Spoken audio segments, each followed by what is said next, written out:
Before you begin, remove the base enclosure. Removal.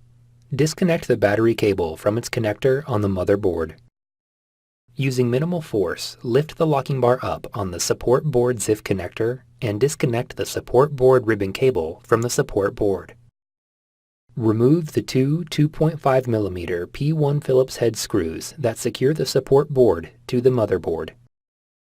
To disconnect the support board, lift it straight up and off of the connector and standoffs on the motherboard. Reverse this procedure to install the support board. Thanks for watching. Please click subscribe for more videos and weekly updates.